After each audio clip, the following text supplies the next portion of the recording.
Welcome back, everyone. I'm your host, Scott Fullerton, and today on the LGBTQ Success Syndicate interview, I'm excited to have a guest whose work sits at the intersection of entrepreneurship, emotional intelligence, and spiritual growth, and whose gatherings are redefining how high-performing leaders connect.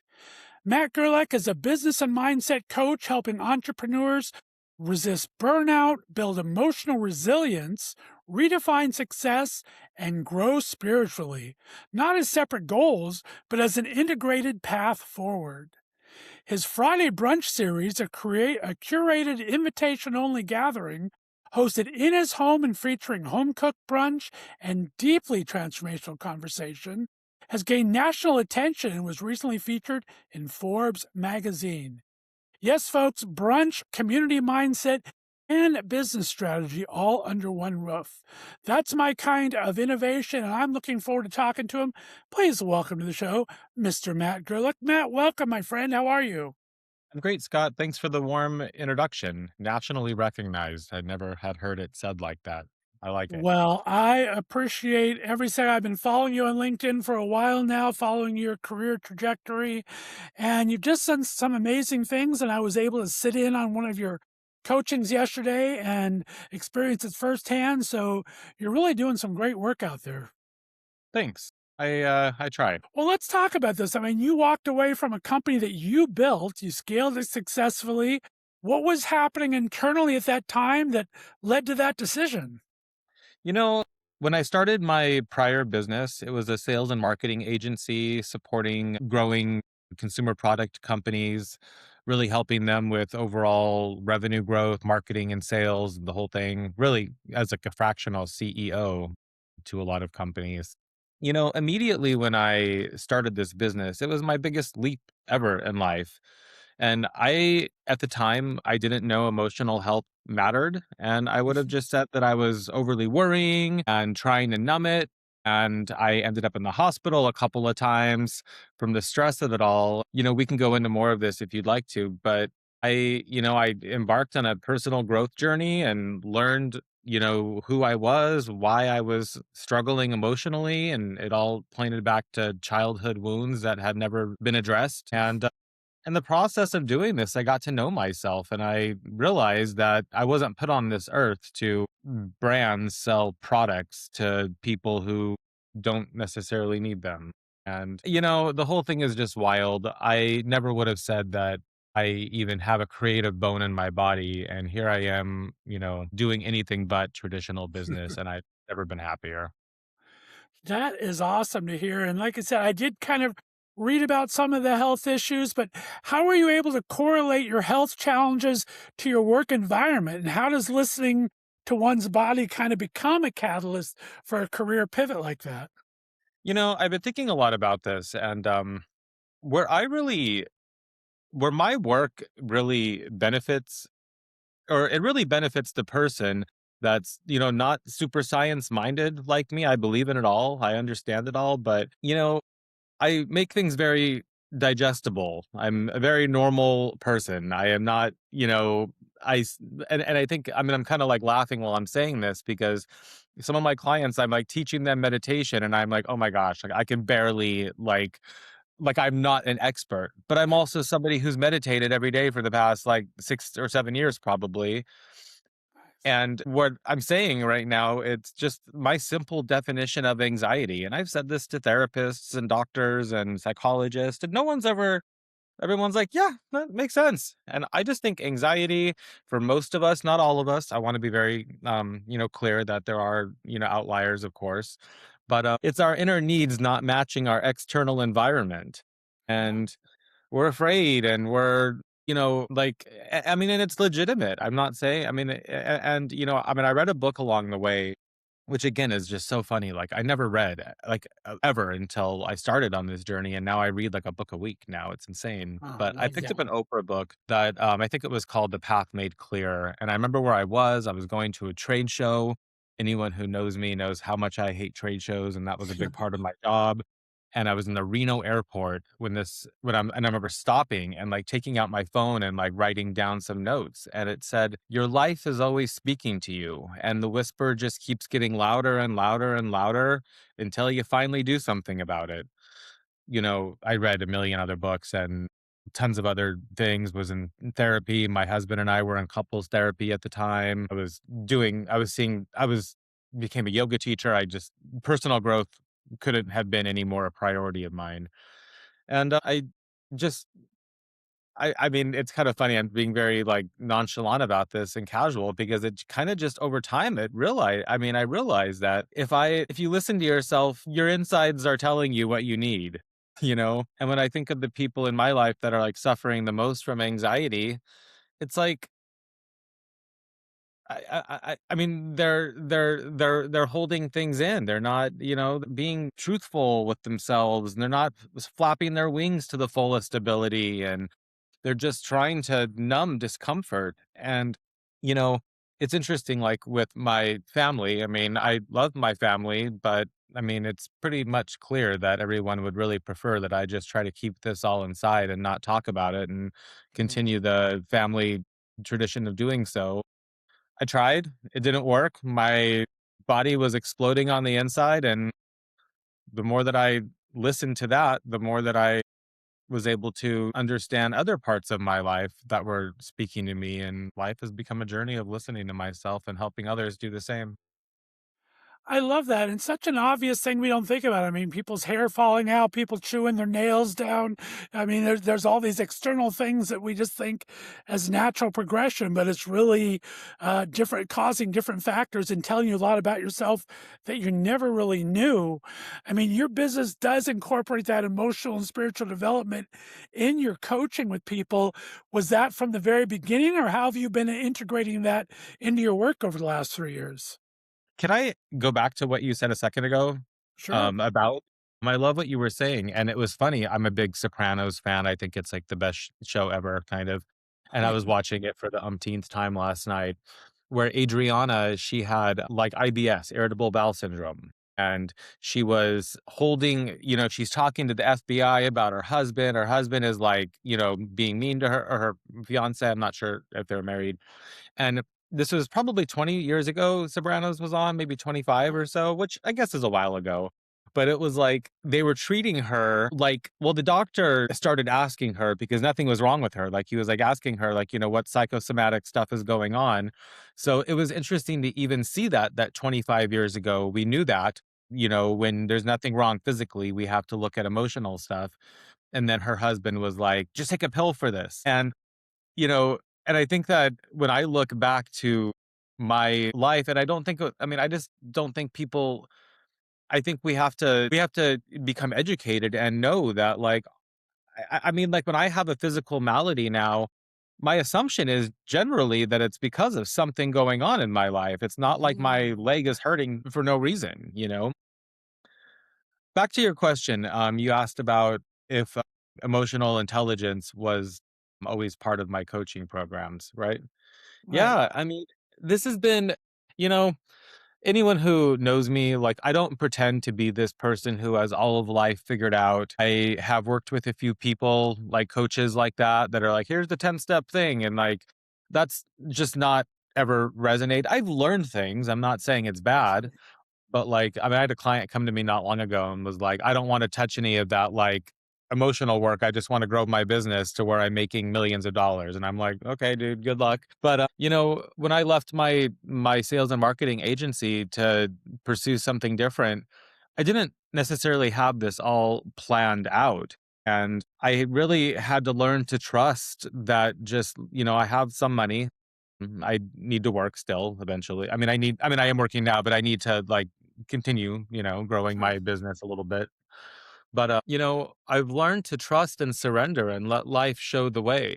And I actually just came back from yoga a few minutes ago, and I started like writing. I was like leaving a voice note to myself in the car because I'm about I publish a Substack. So the Substack article I'm going to write on Saturday and publish on Sunday.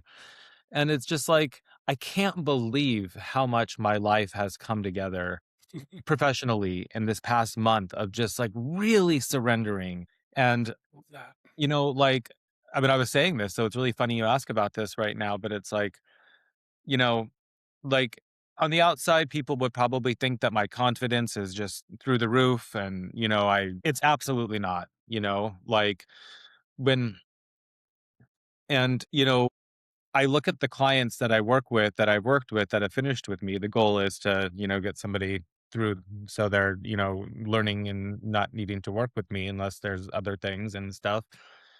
Like, I mean, I've never had anybody say anything other than just, "This has been the best experience of my entire life."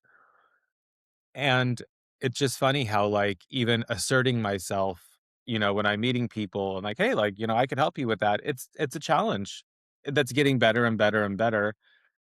So to answer your question, like, was the emotional part of yes. I mean, and I've just been on this journey of more and more and more becoming myself. And the people that come to me for coaching support want to learn what I know. And I don't know how to handle any sorts of changes without like going internally and like assessing what my feelings are telling me about. I love that. But let's talk, I mean, the coaching and consulting industry is pretty crowded. You can't swing a cat without hitting someone, present company accepted there. What do you think it is about your approach and concentrating on this high performing clients that makes you different or stand out? What have you kind of felt as helping you along that path?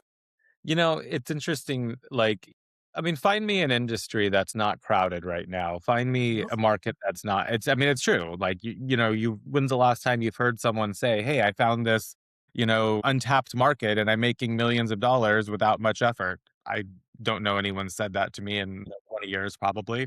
Coaching, I mean, and this is probably not the answer you're expecting, but my best friend's a real estate agent as well. And he's told me for years that, like, there's whatever, 10 million realtors in America, and 95% of the volume is done, between 100,000 different realtors or something. Right. This is a job. I mean, you have to develop your own business. Like, I mean, so there's a lot of coaches out there that, I had somebody yesterday that was like, do I just need to focus on SEO and people will come to me? They will absolutely not just come to you. Like, you have to be out here, you have to be talking to people, you have to be learning about yourself, learning about what it is that you do better than other people. Like, the business development part of this business is the business because you're Right. gaining confidence. I mean, all of these things that I've had to learn and execute upon have helped me help my clients. I probably learned more in the past year and a half since I've left my business that helps me in life and helps me with my clients than I did in the first, 40 and a half years of my life.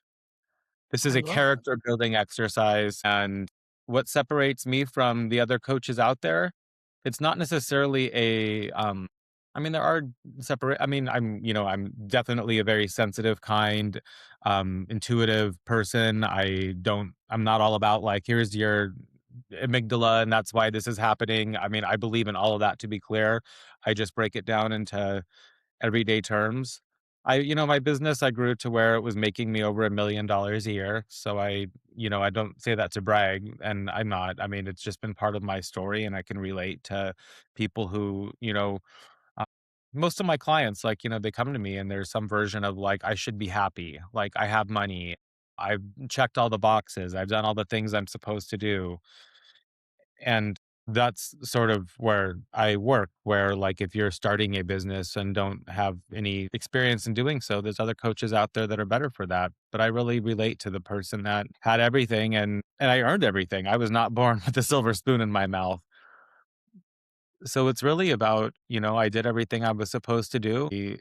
And at the end wound up with everything that was supposed to make me happy and realizing that it didn't. And I changed my life at 40 years old. My husband and I are having a baby in 6 months.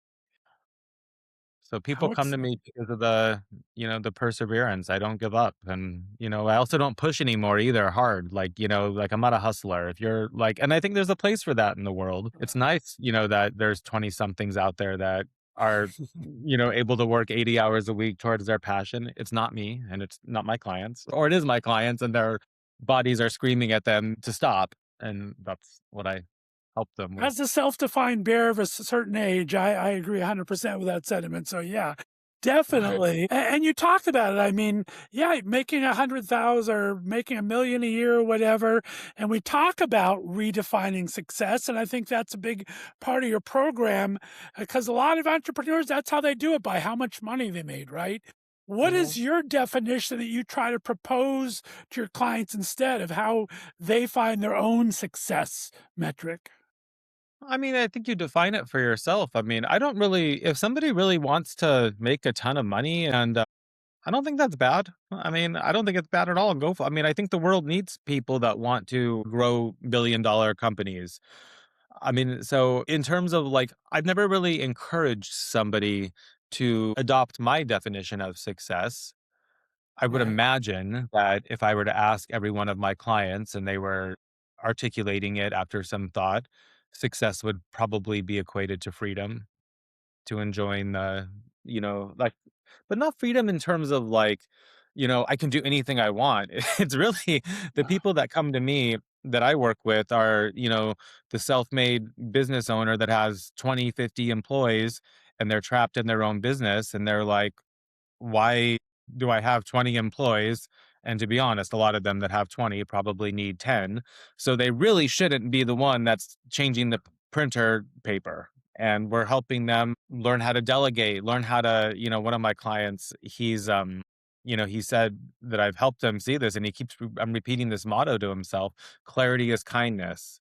So like he felt bad asking his employees what to do and, I mean, or to do the job that he needed done. And I'm like, well, if you don't tell them what that you need, and we broke this down, most people do want to do a good job. Even people that can't do a good job, most of us aren't waking up in the morning and saying, I'm going to go to work and half-ass it. So we try to help them help their employees be more independent and, so they can have freedom. And, my clients actually all really like their businesses. They just want to be able to um, end the day at 5 o'clock and not look at a computer till the next day at 9 or 10. Right. And we talked a little bit about off air before we went on. And I told you yesterday in the seminar, the things that really resonated with me is the permission you can give yourself to make these happen, and also looking outside the jar, so to speak, from what we used yesterday, at looking outside your business and not being trapped within it where you can't really see anything. So I thought those were some very powerful lessons you were sharing yesterday. So I appreciate that. Um, Thank you. and I don't think I think ambition is important in life, right? As entrepreneurs, I think we need to be ambitious, but how you help clients pursue it without recreating these same kind of unhealthy cycles is the key, right? That's what your goal is, I would imagine. Yeah, yesterday I shared with you, or with the just so everybody knows, I hosted a workshop yesterday, and if anybody wants to reach out to me, I'd be happy to send a recording. But it was about giving yourself permission to do what needs to be done to achieve what you want, and the workshop goes over that a lot more clearly. But what was interesting, like I had a client the day prior send me a text message and said, Matt, I just locked in my biggest client ever. It's a $21,000 a month retainer. I'd have to look back, but I think before he was at somewhere around four or $5,000. And he said, Nice. I equate this to you. And I want to be very clear. He did the work. I helped support him. And he said, I just would have undersold myself, and I mean, some people like, and I say this with a big, huge virtual hug and big, all the love in the world. Like a lot of us, I find, they like, you just don't understand. My industry doesn't allow me to charge this much. None of our industries allow us to charge this much. It's about finding the client. There was a guy, who was it? There was like some like big, like entrepreneur guru consultant dude, and I heard him on an interview not long ago, and he's charges like I'm in on his website. You can book an hour with him, and it's $15,000. And then and then somebody asked him like, "How do you charge?" Or like, "How do you value yourself at $15,000 an hour?" He said, "I don't." the customer does. He was like, I used to have it at 1,000 and I couldn't keep up with it. So he's like, even at 15, they sell out, you know? So Yep. we all pay for thing. I mean, you know, the Chanel bag for 10,000 bucks holds the same amount of stuff as the Target purse that costs 20. And I really help my clients see that. I mean, yes, there is a certain, you know, you're not going to probably, most of us probably won't be charging $15,000 for an hour of our work, but it's not out of the question. I Mhm. will guarantee you that I'll get paid a $15,000 amount for an hour of work one day in my career. Yeah, I mean, there is going to be someone that's like, hey, I need you to solve this problem. That's, you know, $1 million problem. And that $15,000 is nothing. And I think that so many people come to me and they're just like, you know, they need help valuing their services and their product. And yeah, you can't sell a $15,000 an hour thing to someone who's making, you know, 30,000, but you can $15,000 to someone who's making 15 million is nothing. Exactly, like I talked about yesterday in the group, I think it's you really can't value someone else's, you don't know how long someone's been working on it, how important it means to moving their job forward, so a value that you might not think is correct for what you're doing might be a million times more than they were hoping for, but let's kind of move into Friday brunch because I'm really Okay. excited about talking about this. I want to find out where it came from. And I mean, gathering in your home, it's got to be such a different dynamic than a conference room. Talk about the idea where it came from and how what you're seeing on these Fridays. All right. So just to give a little background, I host the Friday Brunch Club in my home. I invite seven other generally strangers. I would say 75% of them are people I haven't met. 25% of them are people that I've more than likely met recently, you know, just through friends or whatever. And I cook brunch. I cook brunch and I facilitate a very deep, I don't want to say like vulnerable. I mean, I mean, I'm sure it is for some, but it's not like we're like talking about things where people are just bursting out in tears, although that has happened a little bit. It's just having a real conversation about life, you know, like, you know, what do we really want for ourselves? Like, what's standing in the way? I'm kind of laughing because like so many coaches have these like, you know, fancy frameworks. And I mean, I never was able to learn from things like that in the way that I was able to learn from the coaches that like sat down with me, got to know me. You know, we all have to, you know, learn some sort of time management or, you know, discipline systems. We're all different. We figure out something that's worked. But I just love a deep conversation. So you know, and I mean, I'm pretty transparent about this. You know, I mean, I'm not independently wealthy. Like I've saved, you know, very well, but we have a really nice house that's very expensive. And going through a transition work wise, the way I was not the funnest thing in the world. So I'm like, okay, what do I have to leverage here? I can cook really well. I can. I have a beautiful house with a gorgeous, like, sunlit dining room. Cool. So, and I hate nothing more than being in a Marriott conference room. So, and I mean, I really mean that. Like, I don't even know if I'll ever go into like I just don't. You know, back to the trade show thing I said earlier. I hate that so much. So I started what I call the Friday Brunch Club. And it was also, I was going to a lot of networking events, building my coaching business, and I hated those too. I shouldn't say I hated them all, but like a lot of the events that I found, like these free events for people that were, you know, at a different level of reciprocity and depth. I shouldn't say depth, but like they weren't looking to solve their problems and hire someone like me. That's for damn sure. So, you know, this isn't like all to make money, and I'm not saying, I mean, there's nothing wrong with that either. But no, I mean, I'm building a community of friends. Most people that have come through have not hired me as a coach. Some people do. I'm getting more and more discerning about the type of person that I want there. I hate being the smartest one in the room, not saying that I am, but I love being the dumbest one in the room and learning from other people. So I want to continue to, I mean, if I was in a, if I mean, if I had my druthers, it'd be, you know, seven people smarter than me that I'm learning from, from every single week. So I started this and it's just become, I can't believe I did this. You know, I mean, it's something so beautiful. It's so special. I've had, so many people that have told me that they've just had massive like breakthroughs from this. And it's Yeah. not like, oh my God, I'm bursting out in tears crying, but it's like, yeah, Matt, like we talked about like this new app I was going to start. One of my friends, I, I mean, I've met 10 or 15 people that I like really have become close with in this group. And, and he already has a business and he's like starting an app because he met somebody at the brunch club and we talked about it. And there's been 15, 20 of those stories that like, yeah, like I actually, I started my business or I found a new hire client from like this conversation.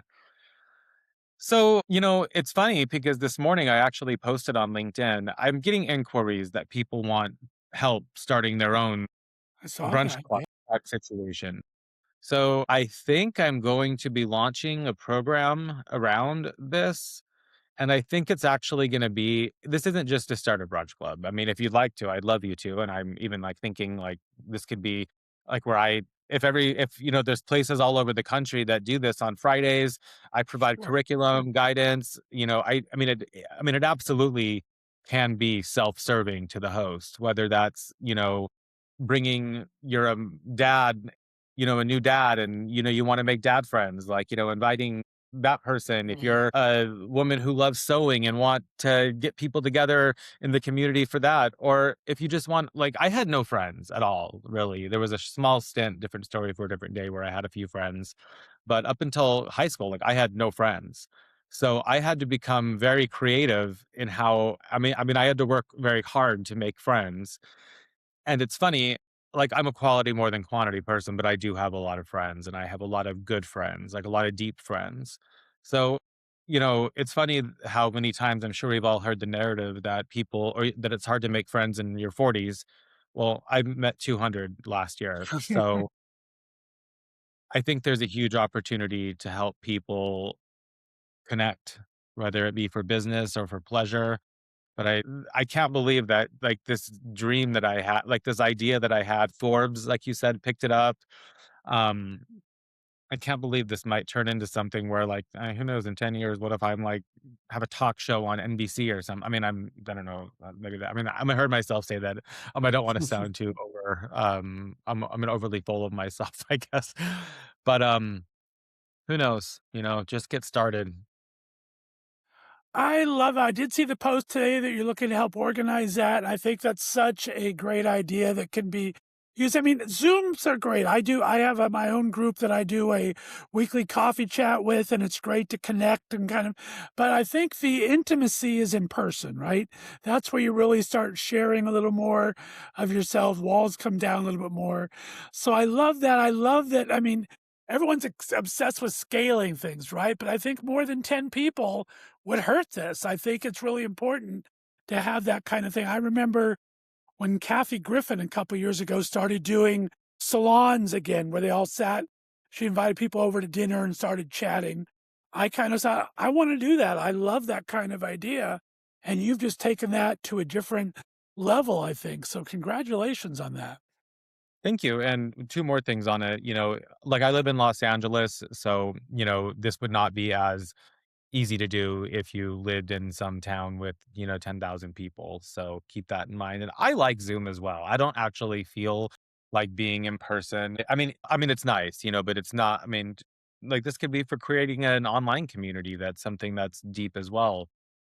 And, I chose brunch because I'm not a night owl anymore. If I'm out, before it's dark, I'll stay out for, I can be out till 9 or 10, it's fine, but I really don't enjoy leaving the house at 7 o'clock at night to go have dinner, especially on a weeknight and especially with a That group will of people. serve you well in fatherhood, my friend. You're going to learn real quickly. You've leveled up quick. That's what so it's like somebody said this to me and it really stuck. They were like, "You should do this on Saturday."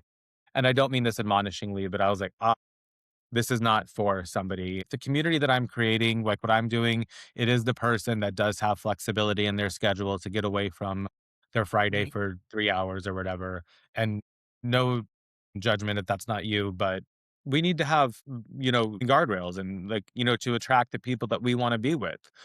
And, from what I see in my coaching practice, I mean, a lot of this, you have to be willing to see things differently. If you, I mean, and I mean, people don't really come to me with this because I think these are the types of people that don't want coaching, but I have had conversations where it's like, you just don't get it. You don't understand, like, there's 8 billion people in the world. Like, we all, like, it's a choice to want to see things differently. None of us are that important that we, can't walk away from our desk for a couple of hours a year, and I mean, I was that person that thought I couldn't. Sure. And I learned to set boundaries and to prioritize myself and to stop being so giving. I love that. Yeah. I have a very engaged group and I love our chats, but I think the intimacy of it's important. Like I said, you can teach stuff on Zoom, you can do, but I don't think you can have that deep connection as you can in person. So I really like that. Unfortunately, I could talk to you forever. We got to start wrapping it up here in the next few minutes. Why don't you give me, for entrepreneurs for listening who kind of feel exhausted or disconnected, what's one small shift you suggest that they can do this week? I want to be thoughtful. If somebody's feeling exhausted, I'm gonna have a couple minutes, if that's okay. I mean, I want to kind of share this small little story.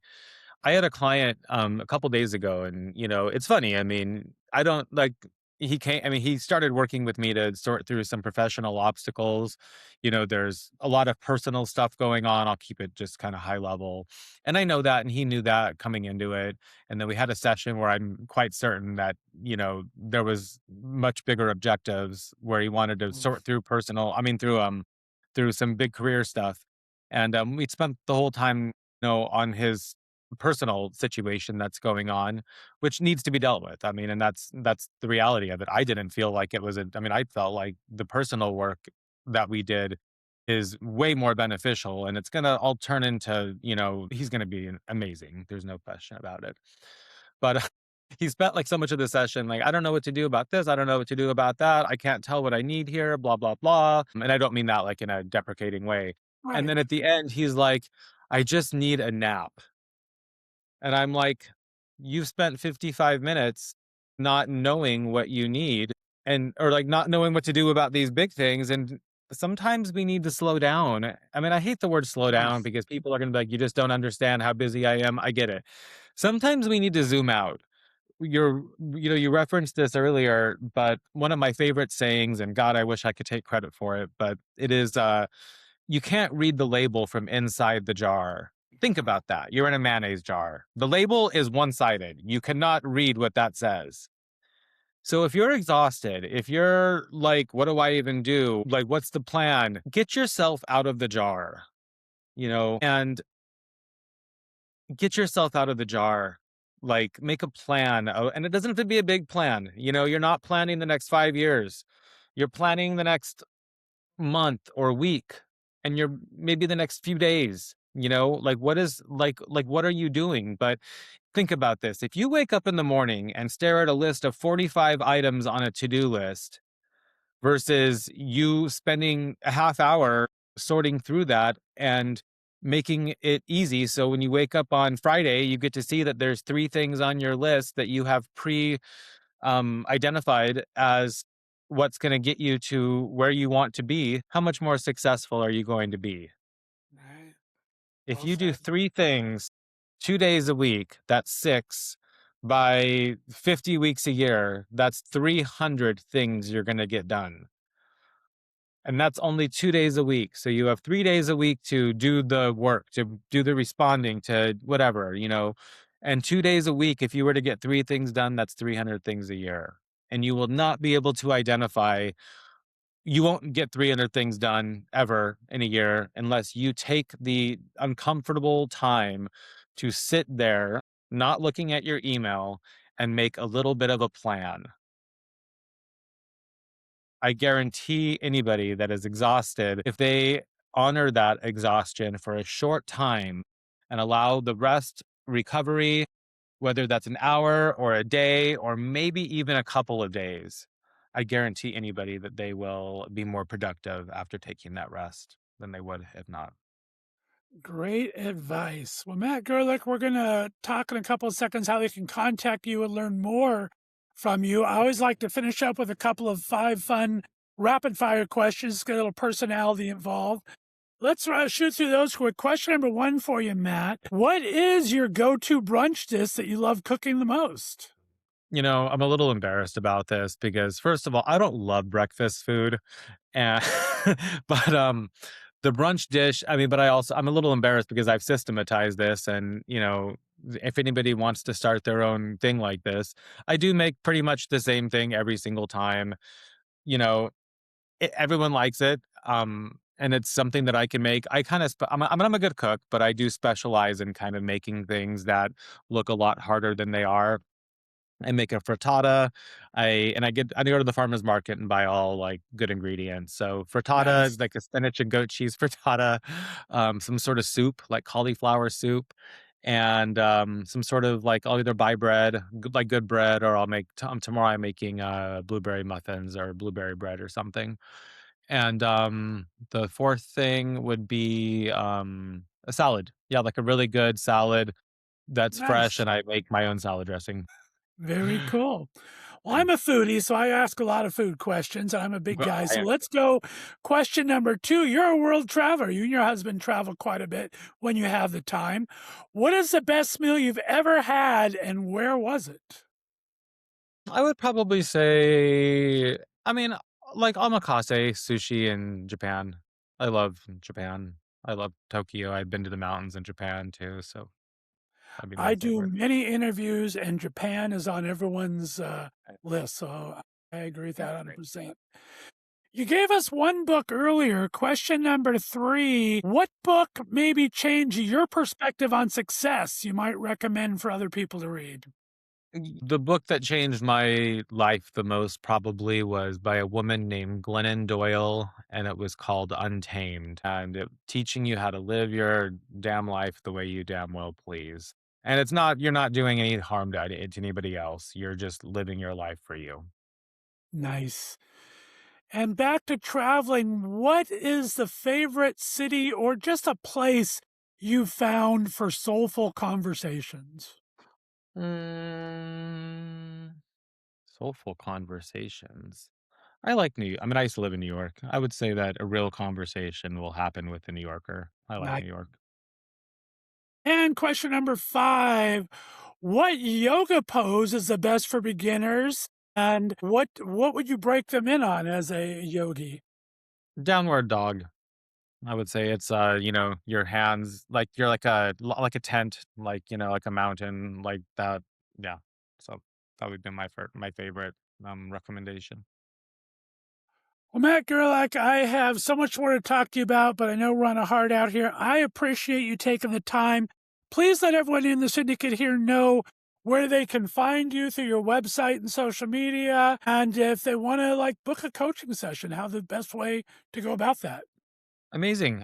Thank you for that. I have one spot available right now, and I think maybe one opening middle of next month. And I would encourage you to just email me directly. It's matt@mattgerlach.com. I check my own emails, and I have, you can go to my website, mattgerlach.com, or I'm on Instagram is kind of the place and Substack. But Instagram is I am Matt Gerlach. If you Google Matt Gerlach, Los Angeles, I'll pop up nicely. So thank you for having me. Fantastic. It's been my absolute pleasure. When next time I'm in LA, I'm going to look for one of these Friday brunches, and I appreciate your time. Congratulations on the little one coming, and we will talk to you soon, okay? Have a good day. All right, stay on the line for me, guys. We will have another great interview for the Success Syndicate next week. We'll see you next time, and have a great afternoon.